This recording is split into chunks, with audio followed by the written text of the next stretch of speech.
anyway, but changing behavior is hard. Making that turn, I can tell you, there are all kind of behaviors I've been changing. Some I've managed to do, and some I'm still in the process of helping me change certain behaviors. Like my acupuncturist this morning was like, I recommend low carbs, no sugar, and no dairy. And it's true. It's true. She's right. But you've known this. Yes. I went through a horrible illness this summer. And it was downright horrible. And it was that virus that you get that causes ulcers. Only it was virulent. I mean, for 6 weeks, I was so sick. And part of the thing that finally the acupuncturist says, look, we're eliminating, let's, give me a blood test. We're eliminating all of this. We eliminated it all. And finally they did, the actual medical doctor said, found out what it was, gave me antibiotics. But in the meantime, she's saying, but why so violently did your digestive system just jump up and just like beat your behind for 6 weeks? And so, yes, part of it is, and I have very much lessened the dairy. I have cream in my coffee. That's all I have. And she still looked at me funny this morning. I have really, really reduced sugar, and I have really reduced carbohydrates. But what is true at this time in my life, if I eliminated those things, I would have absolutely maximal health benefits. Yes. Have I done them yet? I'm in the process. In the process, yes. I'm in the process. So changing big behaviors takes time and change. And in the meantime, the symptoms of not doing so, depression, anxiety, anger, loss of memory. Some people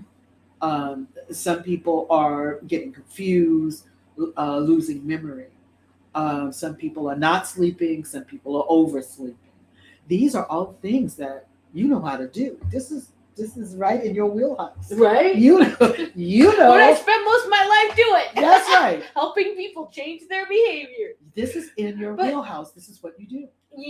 I feel like even though I was always good at helping other people change their behavior, I just recently got good at helping myself change my behaviors. And here was the big breakthrough. I think this is so funny. So what I had to change in order to get myself to change was to treat myself like I treated my clients. Like they were beautiful, sacred beings, no matter what they did. Exactly. No matter how poorly they implemented their plans for behavior change. And it's true. I just kept loving them, believing they could do it. Okay, so now here you go. Here you go. This is pure joy and pure love, because this is what you poured out. You just said it. What you pour out to the people that you're serving is a pure light, a pure love, a pure belief. That's yours. It's true. It's authentic. It's not inauthentic, but that's what you give them, no matter what they do, right? I sent out one of the things I do. One of the things that when I became 60 years old, I asked myself, what did I want? And I said, I want a writer's life. And I said, okay, so what's a writer's life? So a writer's life is 3 things. A writer's life is my own writing practice. My writing life is helping and serving others who are writers. And it's also building writing community, because I believe all of these 3 things also are the necessary elements for the creativity in the writing to get out in the world. Because I believe that the creativity is within us, but that the creativity has work to do in the world. It's not just Yes, for us, but once it's done, it needs to be out in the world. So I created a thing called The Writer's Life, in which I sit with people individually on writing projects, long and short, building writing practice, so on and so forth. And I do 3 writing groups. Just Write, which is you just sign on and say what you're working on, and you have 3 hours to write. So it's about accountability, having community, that kind of thing.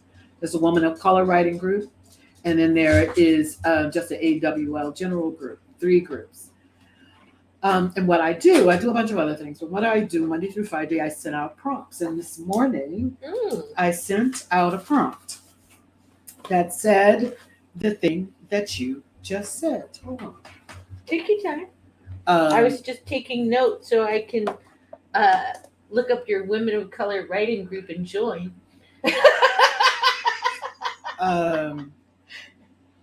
This is, so I send a photograph. Oh, I love that.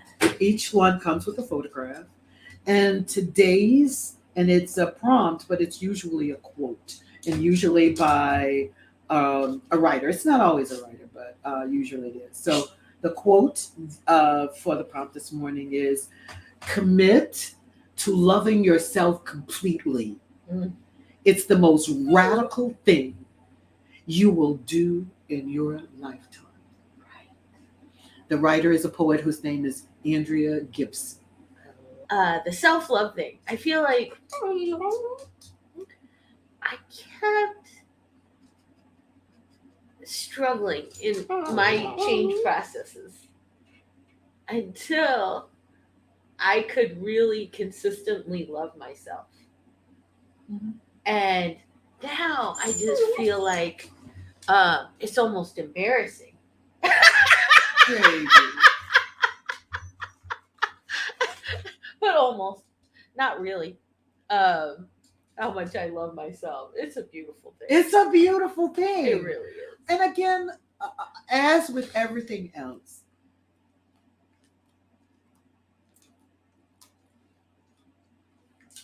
most poor people in this country and most people of color in this country come from tribes, as you have. And so that we have as our highest priority the survival, the thriving, the joy of the tribe. What we have tended to do, I think what we have done, not tended to do, what we have done is do one of 2 things. Put self over everything but family and community and tribe, or become hyper individualistic and follow the oppressor's model and not be successful or happy with either. And I think that the reason for that is that if one is going to be truly able to give all that is available, one must give from self-love and self-replenishment. If you are giving out of your body and you're dying from it, then you're only offering death to your tribe or whomever. You must, it's why they tell you on the plane, put the mask on yourself first. You can't save somebody if your mind is dead. That's why they tell you that. Yep. Right?